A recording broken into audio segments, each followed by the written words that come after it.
our new TRESA, our Real Estate Act. I think that you will see for the agents that maybe don't want to play by the rules. I'm not saying, well, I am saying there are some. Yeah.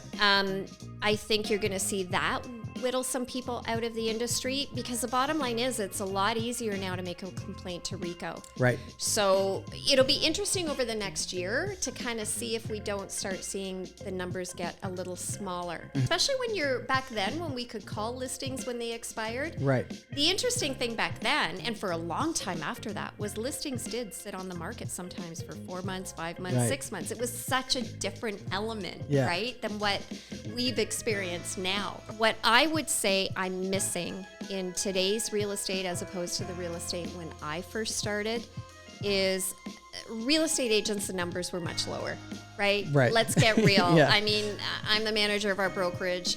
Everybody during COVID decided to become a realtor, right? We were an essential business and everybody went to Humber.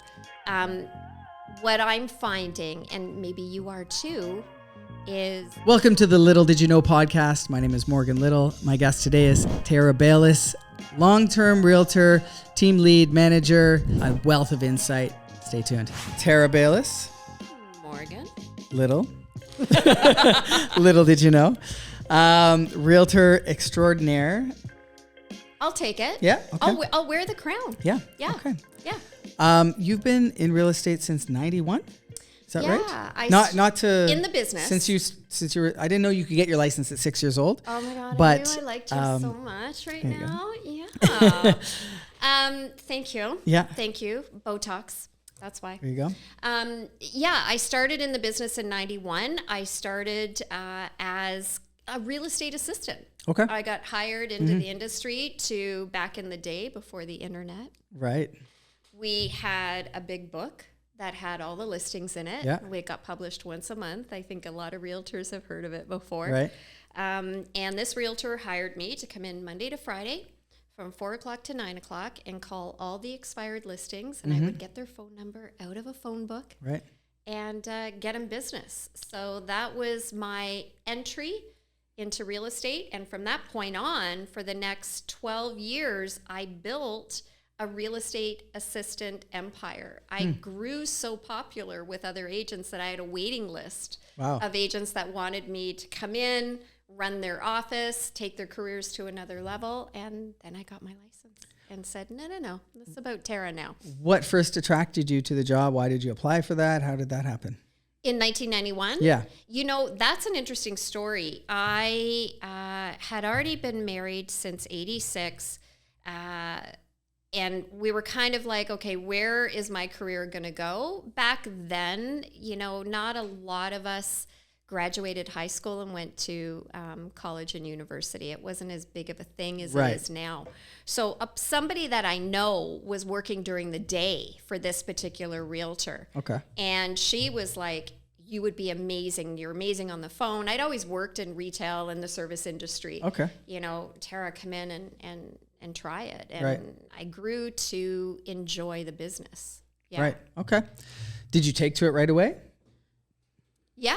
Yeah. I mean, I got the dude made some good coin from me. Yeah. He's no longer in the industry though. Okay.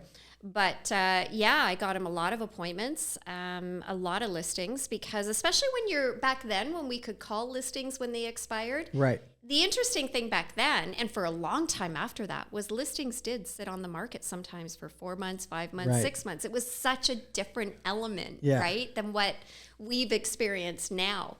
And, you know, he would get in and he would list them, and I don't think I got any referral from it or anything. No. I just got paid hourly. You just got paid. Yeah. What was the average sale price then? Well, when I first started, so I worked out of his Oshawa office, and I think it was about $150 to $175. Imagine that, eh? Yeah. Yeah. Yeah. I mean, honestly, I remember when I had, here's an interesting thing. That was for like a 3 or 4 bedroom house. Yeah. When one of my first listings was for somebody that I knew, and they had like a very small townhouse back in kind of like the South Oshawa. So that part of Oshawa never did get as much as other parts. Okay. But I remember we listed it at 75,900 because that was what the market value was for this particular townhouse. And I remember agents telling me, "You're wasting your time. Like, why would you work for, maybe the commission was $1,000 back then. It was nothing. But $1,000 went a lot further back then. It did, yeah. But a lot of agents were like, no, stick with the higher priced. And I was never that realtor. I was like, listen, if I'm not going to make a lot of money on the list side because of the value, I'm going to make it by picking up every buyer that calls me because this is one of the only listings in this price range in our area. Yep. So that's where my focus always was. Let's get this sold, but what else can I get from it? Right. And so, like you said, listings would sit on the market for a while back then. Yeah. So you had to develop skills. You couldn't just list a home and have it sell itself. No. We were very good back then because back then there wasn't an internet. So we door knocked a lot, right? You code called out of the phone book a lot. But everybody had to call us in order to find out what the price was of the house. I mean, you might have a for sale sign on it, but the only way to find out the price was to call the listing agent. Yeah, so you had to, back in those days, get to be really good on the phone, right? And that's where I think agents back then excelled so well because we learned how to talk to people, right? We're not communicating through text or email like we are now a lot of the time. Yeah. It was a whole different element. And if you could form that bond on the phone, those people would use you like you had them, right? But it's trust. Yep. You built trust right away. Yeah. So that hasn't changed. That is still, much. Agreed. Yeah. Yeah. You've mentioned door knocking and you've mentioned expireds. These are tried and true methods. Are they still relevant today? Well, I mean, with our Privacy Act, that's the problem. We can't really call expireds, right? As per our listing agreements. I would love to. I would love to be able to go back and do it. And you've been in the industry for a while. I'm sure some still do. But I'm very ethical. If that listing says no, you can't contact after expired, I don't. But if we could, I think that opens up a whole other pillar to our business. Because it was back in the day a very strong pillar for most agents. You door knocked, you did open houses, you code called, and you went after expired listings, right? Yeah. And so there's a lot of different methods now, right? There's attraction, there's social media, there's, online door knocking. But do you think door knocking is something that should still be in the toolkit of a new realtor? You're going to hate me if I say this? Yes. Yeah, good. Here's the interesting thing about this business is I started at the brokerage that I'm currently the manager at, our Neighborhood Realty. About a year and a half ago, I started a door knocking club. Everybody's afraid of door knocking. I mean, even I don't love it. Like, don't get me wrong. But I look at it this way. We're the CEOs of our business. Yeah. It's up to us to figure out how we're going to get business. There is no deal tree we can sit under and go, okay, I need 10 deals this month, grant me. So when it comes to door knocking, I always teach, don't go and say to yourself, I'm going to door knock until I get one listing appointment. Because I feel, my personal opinion only, that you're setting yourself up for failure. Okay. So let's say you're door knocking now for 6 hours. You've had a ton of door slams in your face. You have no listing appointment. Now you go back to your car and you feel like you failed. Right. Let's be real. Yeah. That's not my gig. Failing is not something that Tara does well. Okay. So when I door knock right from the get-go, I always go, I'm just going to let people know in this street that Tara Baylis is a realtor. I have zero expectations. This is only branding. Right. And I go to the door. I'm like, hey, I'm a local realtor. I love your garden. Can I leave you my information? If you know anybody, please let me know. Love that. It's so non-threatening. So simple, yet so elegant. Right? Yeah. If I have talks and people want to talk to me, I allow them to lead me. And if they don't want to talk, I'm out. So there's no way to fail. The next one. And when I open the car door, I have success every single time I went out because I simply just let them know I'm a realtor. Right. So I think door knocking can be very powerful if you take away that pressure on yourself that I have to get something from it. Yeah. Well, and that's it, right? Everyone creates scenarios in their head before they even go. And it might take you, and I've heard this from other people as well. You might drive to the neighborhood you want to door knock twice before you actually knock on a door. You might just go and sit in the car. It's hard. And then leave. But hard. Then you go back and do it, and then you finally knock on the door. Or go with a buddy. Yeah. I'm a big believer in the buddy system. I always talk about that. Don't go alone. I think whether you're a guy and a woman, you need to have numbers. Yeah. You need to have somebody because you now are holding each other accountable, like you said, and you have another body there just to kind of go, oh my gosh, okay, come on, we can do this. And you can shake off a bad one, right? And then I'm always like, and let's say you do it together and one of you gets a listing. Why can't you go in together on it? Yeah. Why can't you co-list it together? Like you're doing this together. And then I think that makes the whole experience just takes it to a whole other level. And now you're really working a good pillar of your business. Right. The key to door knocking, though, is you got to keep going back. Yeah. It really is a numbers game, too, though, right? Like every no is one step closer to a yes or to a conversation. Right. At least. Exactly. You never know the impact you're going to make when you have one simple, non-threatening conversation. Yeah. Yeah. And it's always that one more that you weren't going to do, but you did it. Or it's that one that you like looked at the house and you're like, they just look like their curtains are closed. Some and do. You know, they're really run down. Yeah. And you're like, but it's always the one that you least expect that is just that one you weren't going to do. But if you push yourself to do it, you're surprised how many times that can actually turn into something.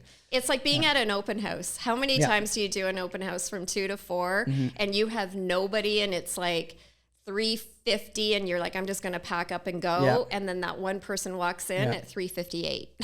Yeah, exactly. Right? Like it is a numbers game, but I also think that in our business, mindset plays such a massive power, right? Because if you're doing a lot of this stuff and you're not seeing a return, it can really mess with your head, which is why I always try to have my mind at a point of positivity, right? Yeah. Okay, I didn't get anything this time, but you never know, right? Yeah. And people do want you to come back, especially the ones that have had good conversations with you. Yeah, right? exactly. There's a lot of really good door knocking apps as well that I think can take it to a whole other level. If anybody wants to, make that a real big pillar of their business. Yeah, for sure. I'm curious, since you've seen changes over, the market over the years, and I'm curious, you mentioned going in together on a listing. Have you seen a change in competition versus collaboration over the years? Do you think there's more competition or more collaboration now versus, previously? In co-listing, interesting, because, I'm always following our notice pages and the live updates, right? Whether you're using Realm or you're still using Stratus. I'm noticing a few more co-lists. And I do think that's probably because there's a referral system in our brokerage, right? You don't necessarily have to refer it, but you can take another realtor on who can service it. What I would say I'm missing in today's real estate as opposed to the real estate when I first started is real estate agents, the numbers were much lower, right? Let's get real. I mean, I'm the manager of our brokerage. Everybody during COVID decided to become a realtor, right? We were an essential business and everybody went to Humber. What I'm finding, and maybe you are too, is the collaboration between agents doing deals together. I'm noticing more. I've had to say to agents, I'm not your enemy. We have the same goal. Right? Why are you so harsh? Right? Nobody can coerce your people into doing anything. I'm relaying the message, but yet you're beating me up over it. And that never used to be the case. It was the same agents that we would do deals together all the time. And you formed a bond, whether or not your people were being difficult or not. the agents together, we were solid. Yeah. Okay, your people are being real difficult. I get it. Brother, I got you. Yeah. Right? Yeah. And I noticed, do you notice that element can be really missing today? I find for the most part, good experiences. But then you run into the odd agent who is just makes things difficult and makes it like you're negotiating against instead of negotiating together. I don't understand that. I will never understand that. Yeah. Where I'm seeing a massive difference and a shift is when I started in the industry, we had what we called a relationship real estate business. Right. We all built relationships, except for the commercial realtors. That never was a thing, but that's not supposed to be a thing in commercial real estate. The transactional realtors now has grown much larger. And sometimes I have to ask myself, if you're not really being collaborative, is it because really this is just a numbers game to you? Right. You know, this is a deal. You got to get the deal together. You're not going to follow up with your people. They're a dime a dozen, right? That could be why we're sensing a little bit of a shift in collaboration. Now, do you think that's more of an individual personality thing? Or is that like all I can think about is trying to make some money to pay my bills, so I got to get this deal done and I can't think past that? Hey, for some agents it could be. Yeah. You know, the hardest thing in this industry is we don't get paid at all until the deal closes. Right. So, you know, you could be working with somebody for a year if there's a lot of houses on the market, right? I understand agents get hungry. We all get hungry, right? We've got to budget our money very, very carefully. However, the worst thing you can do for your business, for your clients, is to act out of hunger. And the worst thing you can do in trying to get a deal together is to act out of hunger to another agent and show there should be respect and patience and understanding in every deal. I've been in this business a long time. The agents that don't do that are difficult deal after deal after deal, your name is not good in this industry. Yeah.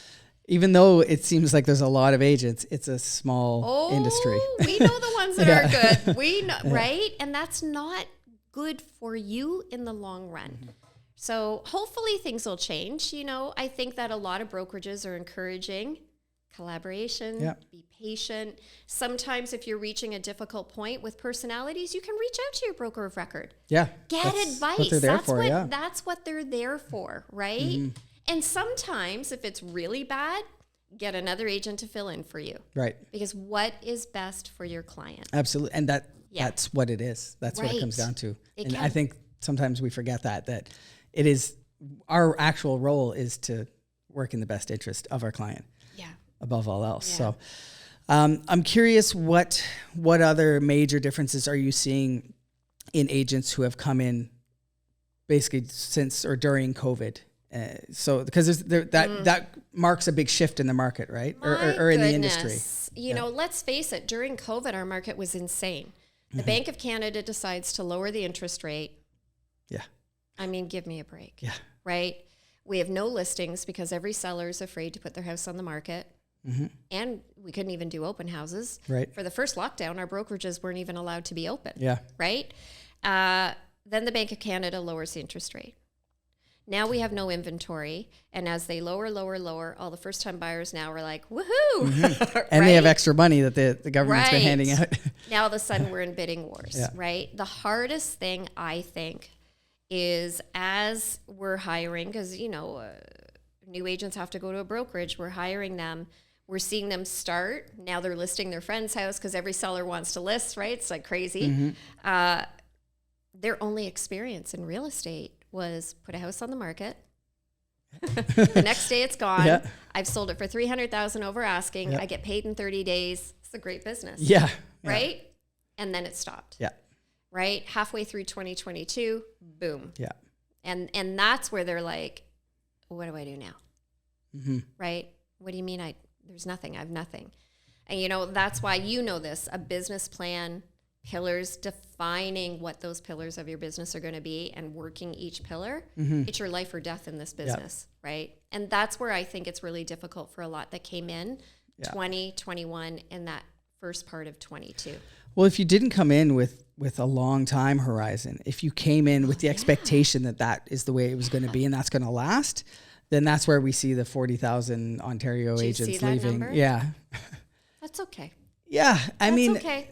You know, listen, I'd rather them leave if it's not for them. What I hope for that significant number was at least they talked to the broker of record. They started, taking training every brokerage has training. I hope they didn't give up without a fight. Yeah. Right? Yeah. But you and I both know our expenditures in this industry is phenomenal. It is not cheap. So there has to be a return on our investment. Yeah. We're business people, right? And that's where I think for those that left, I just hope that they tried to get the help, because there is help to point you in the right direction. Yeah. Right? Yeah. And you got to be willing to do it. Yeah. It's like going to a therapist and coming home and sitting and playing video games, right? Right.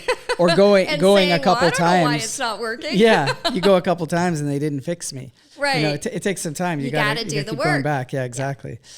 Yeah. Very true. And, the amount of part-time, and this was even before, the amount of part-time agents versus full-time agents was massive.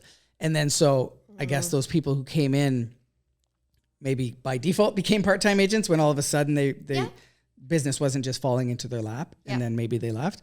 So yeah, I mean, I think it's fine. I think it normalized things a little bit too, because there was too many. Like, I don't remember what the number was, but 7 agents per one person or something like crazy. It's insane. Like, And you know what? I think as well with our new TRESA, our Real Estate Act, I think that you will see for the agents that maybe don't want to play by the rules. I'm not saying, well, I am saying there are some. Yeah.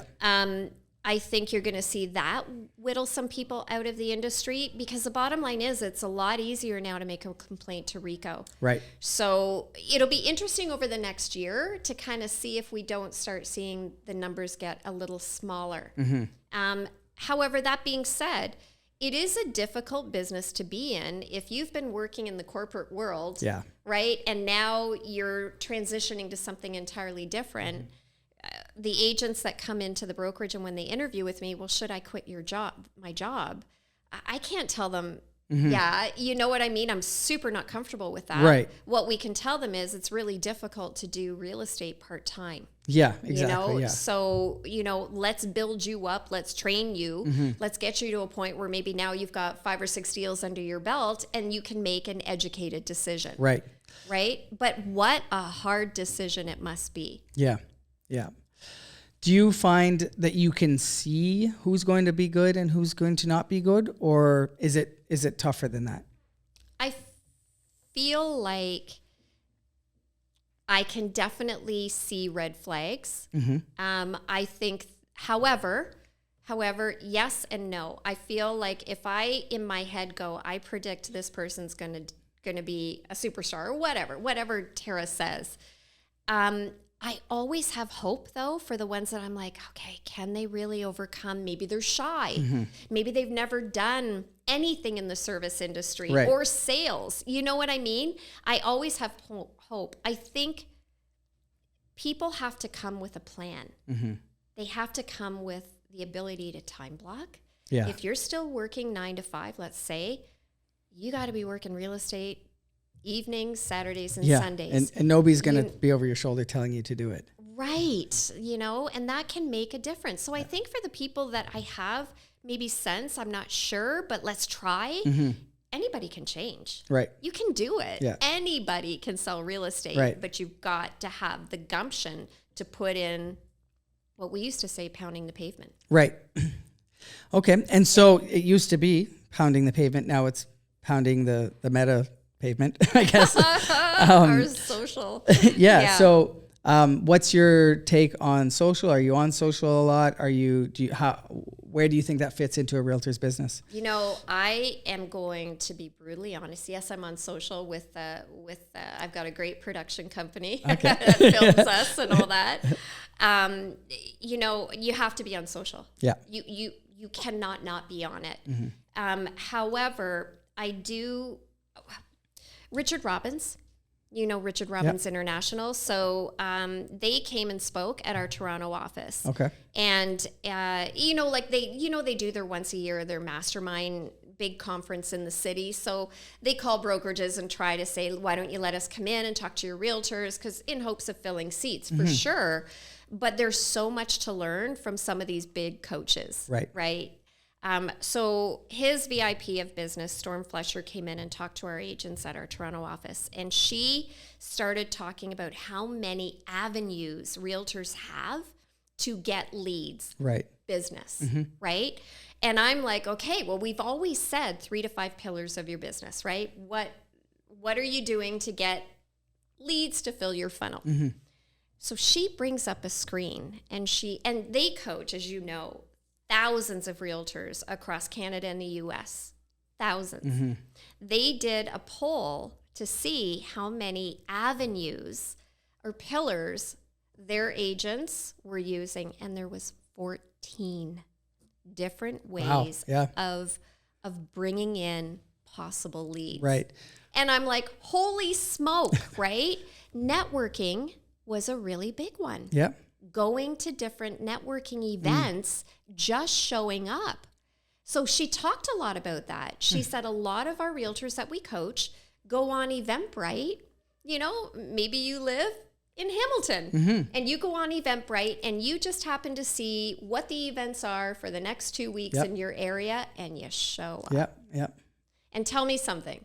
You tell somebody you're a realtor, are they not talking real estate with you instantly for the rest of the night? Like it's a no-brainer.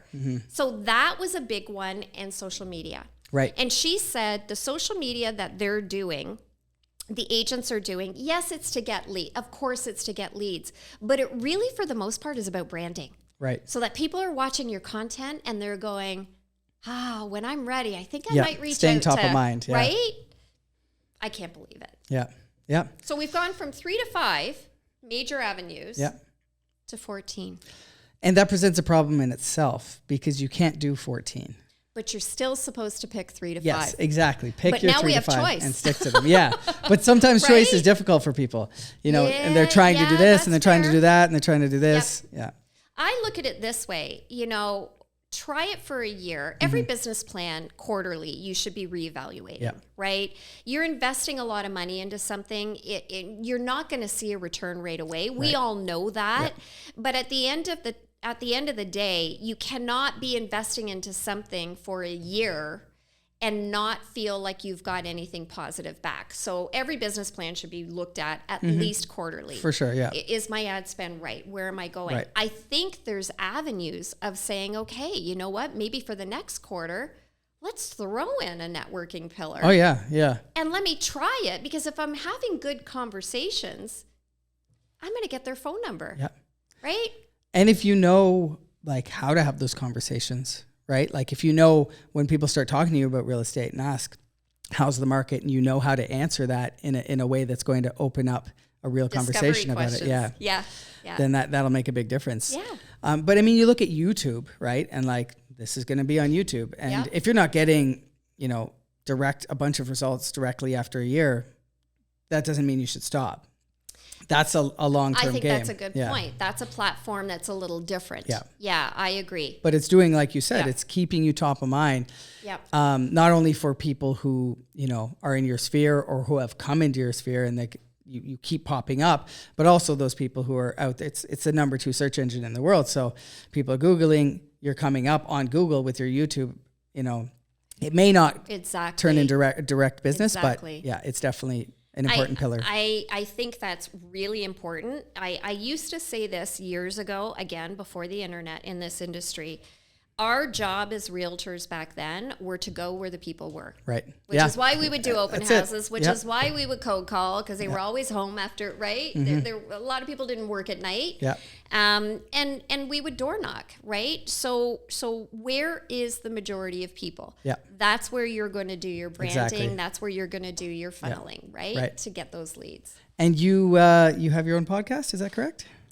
My son and I just started a mother-son dynamic. That's great. Yeah. Duo. It is. I mean, he works with me. He's a licensed realtor with me. He's about a year and maybe a year and a half in the business. Prior to that, Austin worked for me as my assistant. Okay. Unlicensed, clearly, for about 4 years. So he followed in your footsteps. Really? He because it made sense. Yeah. It made sense. Yeah. It's not like he was dying to be a realtor his whole life. Like, you know what I mean? But Austin has a really great dynamic personality. He's also a very part-time voiceover actor. So we started talking about, feeding passion, and we've created a non-real estate. We might talk about it a little bit, but we just talk about probably how crazy it is to have me as a mother. I'm not going to lie to you. And what's it called? This Crazy Life. Yeah. No, and it's on my channel. My channel is This Crazy Life with Tara. Yeah. So I think that's great though, because it doesn't necessarily need to be about real estate. People don't necessarily, I don't want this podcast to be all real estate either. Right. It ends up just being realtors watching realtors, which is not the goal of this. Right. I want to be able to reach people in different capacities and different, aspects of my life. And they don't care about the stats, like we all put out the stats every month and there's an educational aspect to it, but I mean, it's. But the interesting thing about that is I feel like they don't necessarily follow the stats because they can go on to any app and know what's sold in their area, right? Yeah, for sure. So what is the important information? Yeah, I think exactly. trends are definitely, I think, in our industry, trying to, I feel like people get overwhelmed and people don't understand when the interest rate goes high, they automatically stop looking at houses. Right. When we know that it actually is the opposite. If the interest rate gets a little higher, you can negotiate. Yeah, exactly. Right? Exactly. We're not in bidding wars right now. Yeah. So please keep looking. But, and I love that you're doing this because this really educates people on the other parts of real estate that really are so important for them to know. Right? We get a bad rap sometimes where they think we're only after a sale when, we look at it and go, no, we're trying to actually save you money. Yeah, exactly. We're trying to help. We are here to help you. Please don't be in a bidding war. And we have a better business when we help you and you brag to all your friends about how much we helped you. Right. We're not better off because we're able to finagle extra money out of you. That's not the goal. That doesn't make sense for our business. So it's unfortunate that there's that. Amongst some people, it's not everyone. Not everybody, sure, but, not everybody, but and that's it's like anything. A few bad apples, right? Yeah, exactly. But I think that if you can continue to educate and branding is everything. I mean, you're a family man like that.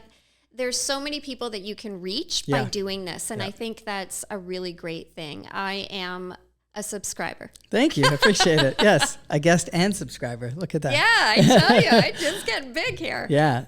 Well, thank you so much. I appreciate your time. I appreciate you coming on here. I know you have a wealth of knowledge and experience, and we could go on for, much longer, I'm sure, because you've seen so many things in the market. Yeah. Any advice for new realtors coming in now that we've kind of, you have the pre-COVID agents, you have the agents who came in during COVID. Now you have the post-COVID agents coming in. So any wisdom you can pass on?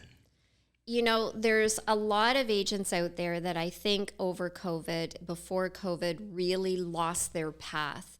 It's easy to start with a huge, right? I'm doing it. And then you fail to continue to have systems, time blocking in place. So my biggest thing is whether or not you've been in the industry 20 years, if you need a kickstart to your business again, you've got to involve yourself in the training that's offered at your brokerage, because every brokerage has it. There's nothing wrong with going back to the basics. And you have to do that, right? It might be making calls again. It might be sending emails.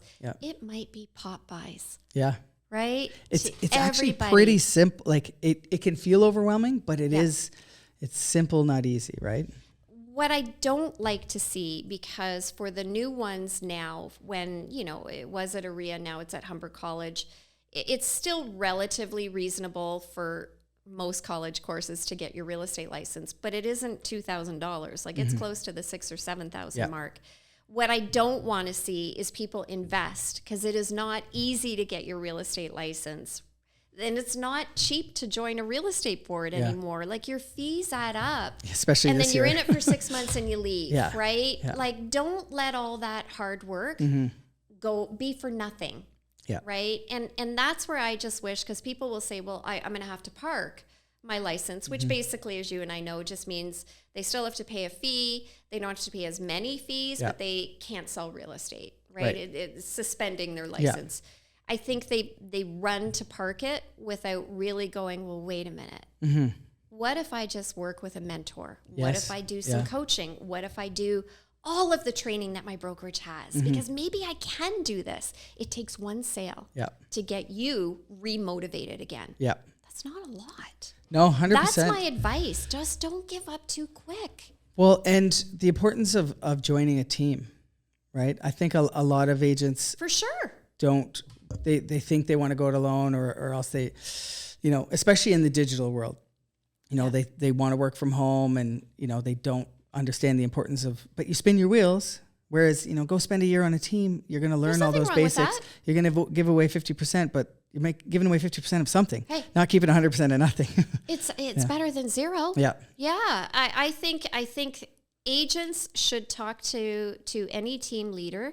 I think that they should interview with more than one. I think having the right team leader is also having that gut instinct with whoever you're interviewing with, because everybody can promise you different things. And when you lose the focus of, well, I'm going to go here because they're going to give me more. What if you don't have a dynamic? What if this doesn't exist? You're still going to do zero. Yeah. Very right. True. But the team aspect right now is a great aspect for a lot of people. Right. But they can do it. Yeah. Right? Yeah, there's a lot of us that are willing to help them along the way. Yeah. Mentorship is huge in this industry. And even if you're not on a team, there's so many people out there offering their mentorship. And you can't do it alone. You don't know what you don't know. That's right. It starts with you. Yeah. That's what it does. Right? Yeah. Awesome. Yeah. Love it. Thank you so much. You're welcome. Appreciate it. You're welcome. We'll have to do a part 2. Yeah. Because there's so much more. I was like, oh, let's wrap this up. And then I was like, but I have all these other questions, but yeah, we'll have to do this again sometime. I'm happy to. Thank you. All right. Okay. Appreciate it. Bye. Thank you for tuning in to the Little Did You Know podcast. As always, my name is Morgan Little. Thank you so much to Tara for being here. My pleasure. Stay tuned for part 2 because there's so much more I wanted to ask her. Let's go.